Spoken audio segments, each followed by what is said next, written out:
Hello and welcome to my channel on human design. Well, there have been a number of questions and comments made on the last video regarding tribe and belonging, and also a number of other questions. So I'm going to begin by starting with Curious's question on chaos before we go and have a look at that. Here's Curious's question. Chaos in human design. Chaos is necessary and has a purpose, even if we do not immediately understand this. What do you believe are some of the more chaotic combinations? 1-3 profiles, Sun personality gates in 3, 25, or 51, 6-3 profiles, anyone with the Cross of Clarion, something else? Speaking as someone who's contributed my fair share of chaos or attracted it, 6-2 Cross of Wishes, channels 1-8, 214, and 360. Thank you, Curious, or should I say chaos? Absolutely, chaos is part of the Maya, and it is there to exist when an old order has to break down and a new order has not yet been established. I mean, that's generally how I see it. So yes, you're going to see it in terms of the trial and error in the profile. All third lines will have a certain element of chaos where they try something that hasn't been tried before, or they do it wrong and it turns out they've discovered something. We just don't know. But there is always this relationship between chaos and order. So I'm not going to tie it to any one thing particular. If I was, it would be gate 3. Yes, you do attract chaos and bring chaos, as do I. You know, whether we intend to or not, it is something that happens. It's a kind of a catalytic part of us. But let me give you an example of how it works. When I was young, in my early 20s, I was driving in North London on a motorbike in the rain, trying to find my way home after doing my job. And there was a driver up ahead that was indicating right, and in fact veered to the right. And I'm coming along and go, okay, well, I can come along there and just go round from the left. Suddenly, the indicator for the right turns off and they veer without indicating right across my path. There's absolutely nothing I can do. There's about a second when I realize impact is absolutely inevitable. And the next thing I know, the brain has closed down and I don't know anything else until I'm back conscious, mainly aware of the pain in my leg and the blood coming from it, and that there was someone shouting at me. It was the driver saying it wasn't her fault. I overtook her on the inside, and she wasn't going to pay the insurance. This was right in the background of what was going on. The main thing was the pain and the fact that I was conscious. I was also conscious of being horizontal. So the first thing was, in this chaotic moment, not knowing exactly what had happened, coming back and bringing it into some kind of tangible form as best I could. So I managed to stand up and didn't have much energy for talking to this woman. I was more concerned about the physical impact on myself. The bike was obviously a write-off. So I didn't spend much time on that. We exchanged details and she buggered off. My main aim was to head for the pub that was opposite, where I could have a chance to tend to the wound and get into some warmth, which is what I did.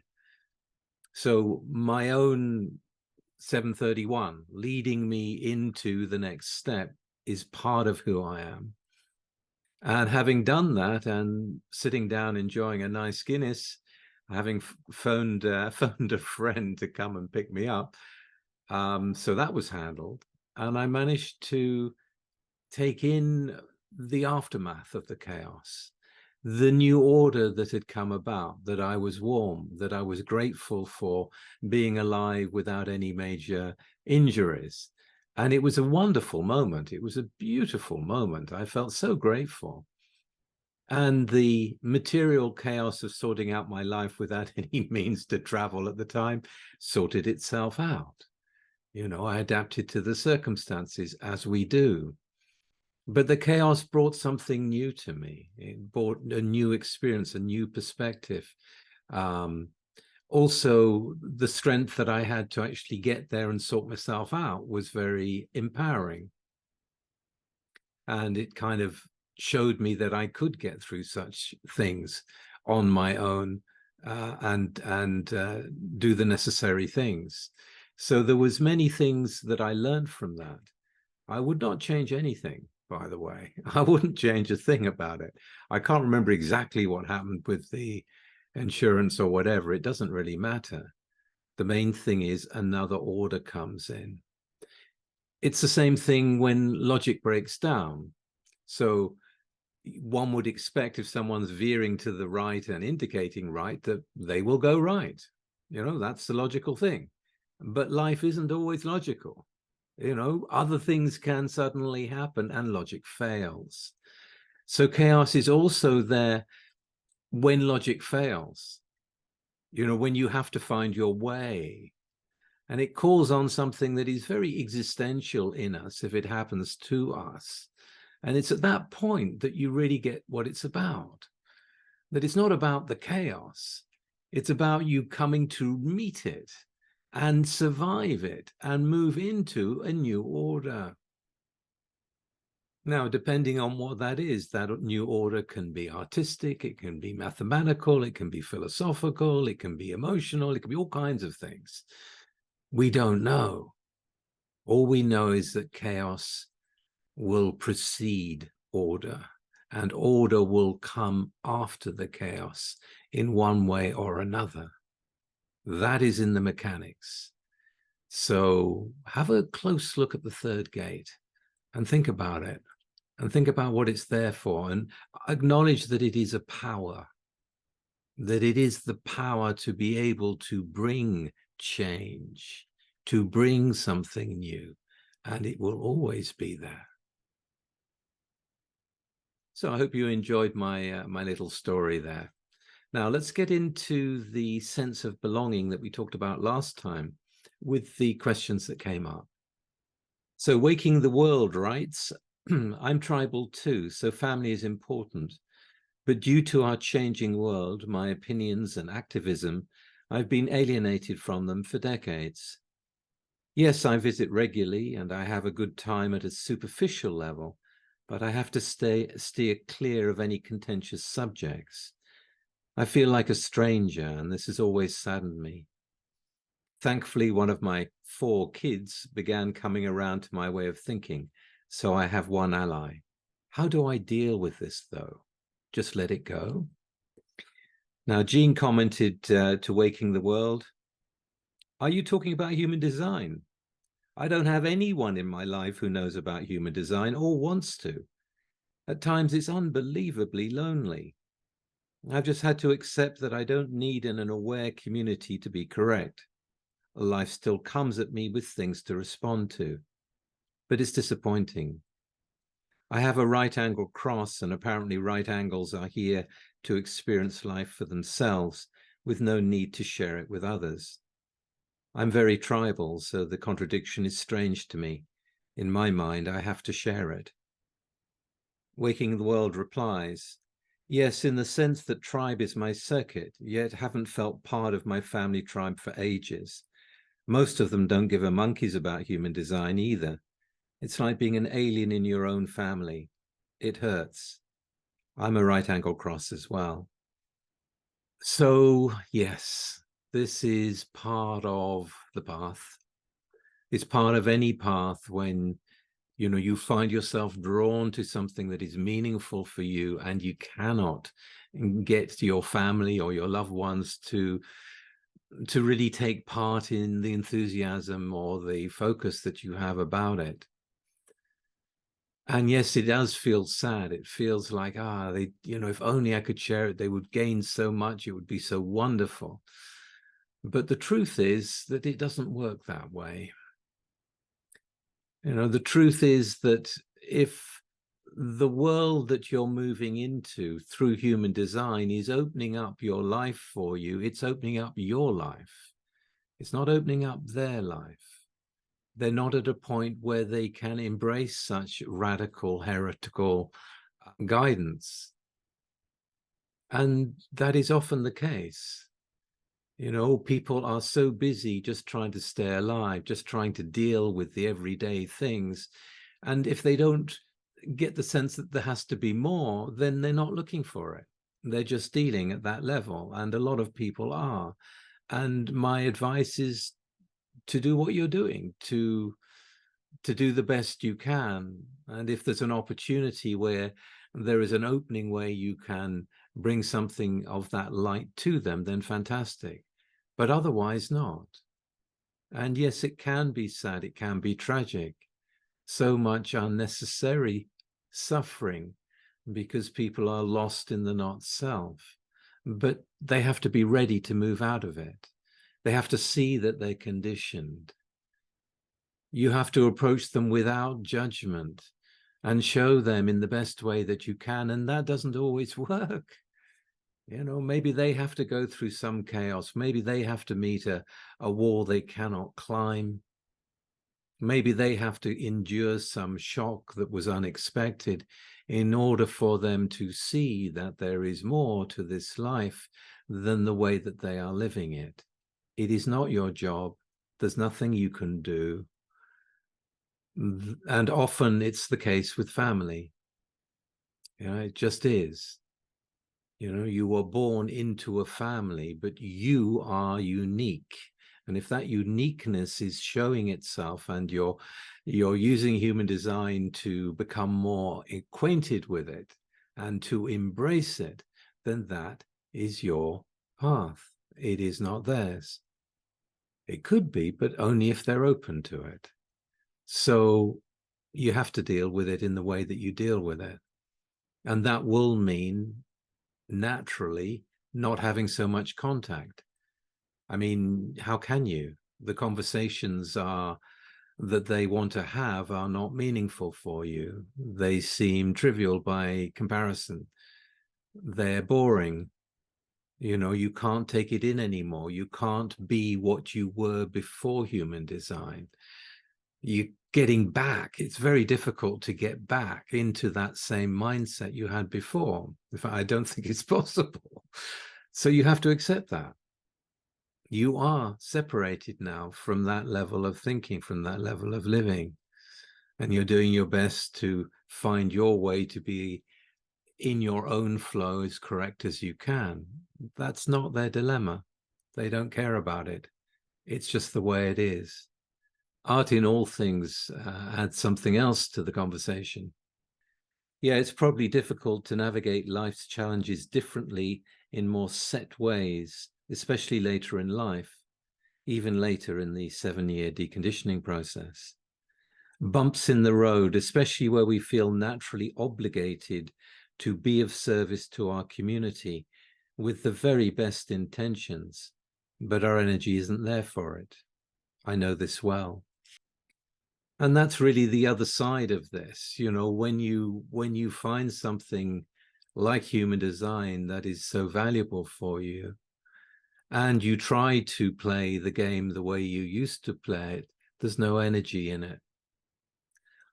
There's no energy in being a pawn on a chess set, doing what is expected of you when it has no meaning for you.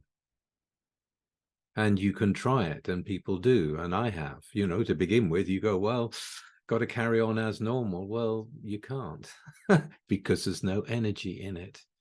And where the energy is where the life is built from. So that goes and this comes, and you have to just let go. We can't wake up the whole world. We can't wake up our whole family. I mean, there are very rare exceptions, but it is very rare. It is usually one person at a time that comes to this knowledge. And that's the way it is. And in a way, when you think about it, that's the way it has to be. because it is about the experience of us as a unique being. And most people think they're just one of many and we're all the same. That's what we're told. That's what we're educated. Find your place in the matrix that's been created. There's nothing special about you. We can always replace you. You know, I don't want to live in such a world, and I don't, and neither do you. So, you know, you have to see people being trapped. You have to see the misery. You have to feel the pain, and also feel the helplessness of that.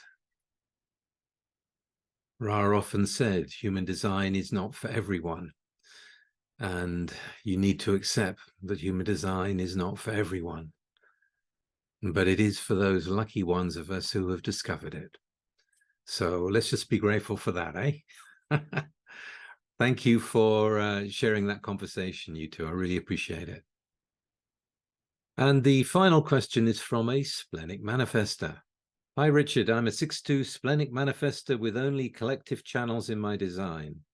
I have been living in a strong East Asian culture, which overemphasizing sense of belongings to my point of view. However, I actually feel disgusted by this kind of culture since very young. For example, the belongings to the campus, company, country, etc. Am I just being troublesome? Or is this actually the self-protection mechanism from living out my design? Any suggestions? As I somewhat do find people with tribal channels feel comfortable with this. They say it's warmth, but I just feel suffocated. Thank you so much. Well, Kendra D, you have a chart that has no tribal channels in it at all. So it isn't surprising. And more than that, you are, you're here on the cross of demands, You want to be recognized as someone who has various talents and will be around the proper influences for that to come out. And it isn't going to be through a tribal way. And you are going to challenge authority, and there is a disgust. It's a good word. There is a disgust when the wrong influences come around you because it's not right. It's not correct. It's not functional in the way that you want to live life. You have to lead yourself through the alpha channel. So there's a lot of logic in you. And logic isn't about warmth. There is no warmth in that sense. It is useful. It can be very helpful. It can be very reassuring, but it isn't warm in the same way that a tribal energy is warm. And how can you have a sense of belonging to something when you're aligned to, well, your own inner direction and leading your own life in the way that you see fit? You're not going to want to obey the tribal etiquettes, the tribal laws. There can be an over-exaggerated fear of rejection from the tribe with the 49th gate that you have more than once in your solar plex. But there will also be the reason why you have to go your own way, why you cannot accept it. You will have your reasons, you will have your excuses, you will have your preferences, and so you should. We are all different. We all operate in a different way. And for you to follow your intuition into creating your future is what it's about. It isn't about succumbing to the tribal laws, no matter how much warmth they may bring. If you're suffocated by them, it isn't a place for you. So, you may want to think about moving. I would say that would seem logical to me.